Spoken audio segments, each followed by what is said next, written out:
मालेगावकर म्हणून एक मुलीचे वडील म्हणून हे माझं कर्तव्य पार पाडतो. उद्या माझ्या तारखेची पण एक मुलगी आहे, तिच्यावर काय दिवस येऊ शकतात. त्याच्यामुळे ह्या ज्या अशा काही केसेस होत आहेत यांना लवकरात लवकर त्याच्यावर काहीतरी नवीन कायदा तयार करून जलद गतीने हे प्रोसिजर झाली पाहिजे. याच्यासाठी या यज्ञाताईला तर आम्ही यावेळी वाचवू नाही शकलो, तर त्या आरोपीला लवकरात लवकर शिक्षा देऊन भविष्य काळातल्या जेवढ्याही यज्ञाताईंवर हे काही अत्याचार होणारे असतील तर त्या नराधमांना याचा शिक्षेपोटी भीतीपोटी त्यांना हे होईल आणि ते थांबतील, जेणेकरून भविष्यातल्या मायलेकी या सुरक्षित राहतील. याच्यासाठी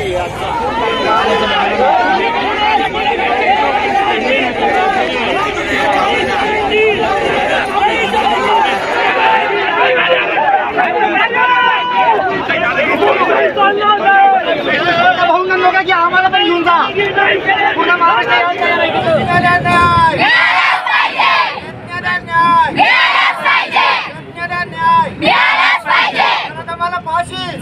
आम्हाला लेखी स्वरूपात आश्वासन दिलं आहे की 4 दिवसाच्या आत त्याची पोलीस कस्टडी संपवून ते पुढे लवकर त्याला हे करतील आणि फास्ट ट्रॅकवर चालवून आपण हे करू.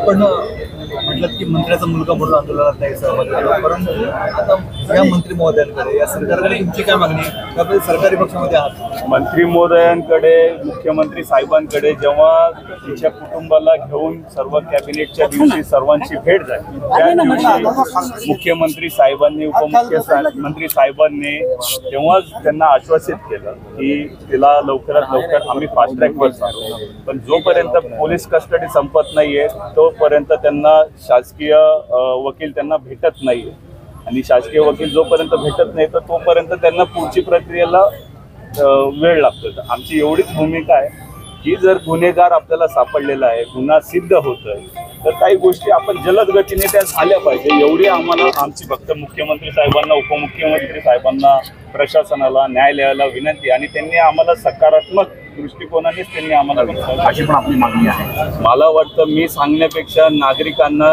त्यांच्याकडनं अपेक्षा पूर्ण होती असे चांगले वकील आम्हाला सरकारी, उज्ज्वल निकम साहेबांचं तर नाव आहेच, पण त्यांनी तेवढा वेळ देऊन जर ते कधी हा विषय लवकरात लवकर मार्गी लावत असतील तर आम्ही नक्कीच त्यांचा स्वीकार करू. आम्हाला आनंदच आहे त्या गोष्टीचा, जेणेकरून ह्या विषयाचा लवकर न्याय निवाडा हो. आज मालेगांव में डोंगराळे यहाँ की एक नाबालिग बालिका, उसकी एक क्रूर कर्मा ने निर्घुण हत्या और बलात्कार करके उसकी हत्या कर दी.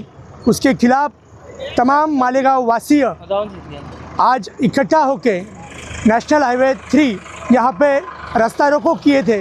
रास्ता रोको में तमाम मालेगांवकर और महाराष्ट्र की ये मांगनी है कि जल्द से जल्द ये आरोपी को फांसी दी जाए, इसमें जल्द से जल्द चार्जशीट दाखिल की जाए, पुलिस ने जल्द से जल्द इसमें एक सरकारी अभियोक्ता की नियुक्ति की जाए और महाराष्ट्र शासन और भारत सरकार से तमाम मालेगांवकर और महाराष्ट्र की अपील है कि एक विशेष अधिवेशन लेके शक्ति बिल जल्द से जल्द सुधारित शक्ति बिल पारित किया जाए और ये नाबालिग बालिका को न्याय दिया जाए.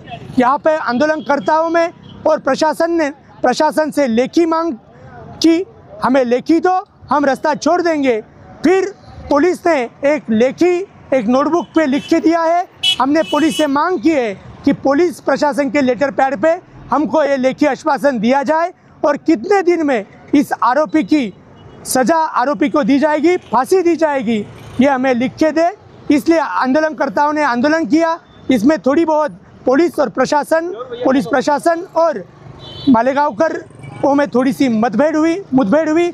उसमें अभी पुलिस ने कुछ आंदोलनकर्ताओं में जो आविष्कार जी भूसे, इनको पुलिस गाड़ी में हिरासत में लिया है. उनके साथ तमाम मालेगांवकर के जो युवा पीढ़ी है जिनको लगता है कि इस आरोपी को तत्काल शिक्षा दी जाए और एक ऐतिहासिक शिक्षा हो, जो एक एग्जाम्पल सेट होनी चाहिए.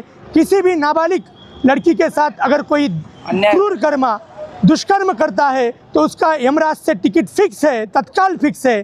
यही मांग सब मालेगांवकर और महाराष्ट्र आज प्रशासन एवं शासन से कर रहा है. नाबालिग लड़की पर, जो 3 साल की लड़की पर जो अत्याचार हुआ, उसके कार्रवाई में जो आज आंदोलन था आविष्कार जी भूसे इनके साथ में ही मालेगांव की ये घटना होते हुए 11 ही दिन हुए और 11 ही दिन में दूसरी 13 साल की नाबालिग लड़की जो दिव्यांग है, जो गतिमतिमंद है, उसके साथ कल 25 तारीख को मंगलवार के दिन दहाड़े 4 बजे के सुमारास 12 एकड़ वैद्य हॉस्पिटल के पीछे ये घटना घड़ी कि उसका ही विनय भंग किया गया है। एक मेडिकल व्यावसायिक ने दीपक छाजेड़ नाम का आदमी, जिसने उसके साथ में बैठा कर ले जाकर उसके साथ विनय भंग किया। वो तो माजूर है, वो तो दिव्यांग है, उसके साथ ऐसा होना और उसके साथ में ये 3.5 साल की बच्ची के साथ होना, 10 दिन की ओली जखम झाला म्हणतो आपण, ऐसी नज़दीक की घटना घटने के बावजूद भी शासन क्या कर रहा है? शासन के जो अधिकारी है,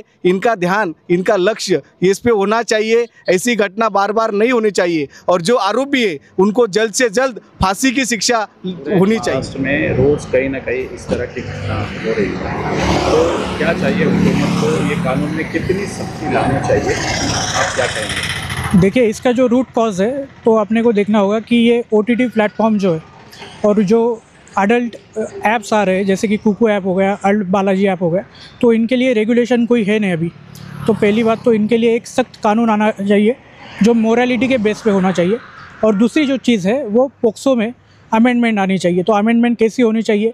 जैसे कि कोई पुलिस ऑफिसर के सामने कोई स्टेटमेंट दिया जाता है, वो एडमिसिबल एविडेंस, जो कि प्राइमरी एविडेंस होता है, वो होना चाहिए, जो कि वीडियोग्राफ करके जो मैजिस्ट्रेट होता है उनके सामने देना चाहिए।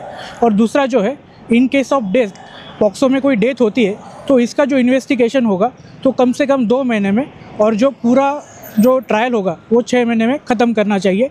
जो शक्ति बिल जो है वो प्रेसिडेंट के पास असेंट के लिए बहुत टाइम से है, लेकिन असेंट अभी तक मिला नहीं है।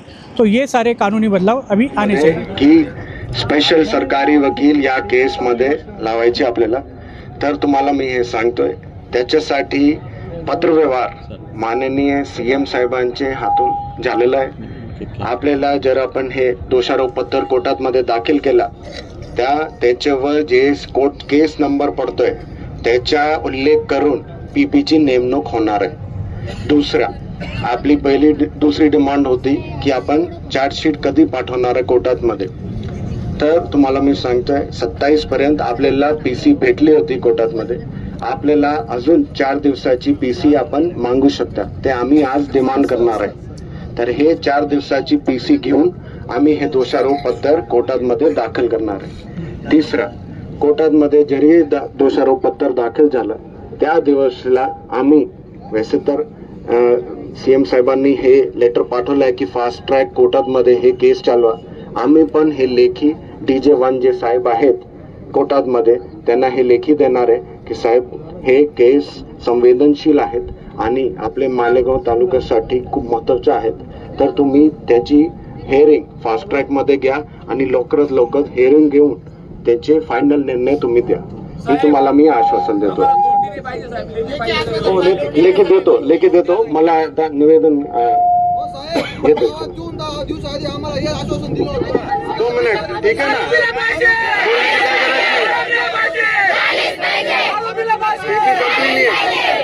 PC अजून आहेत आपल्याकडे 27 तारखेपर्यंत आहे। 27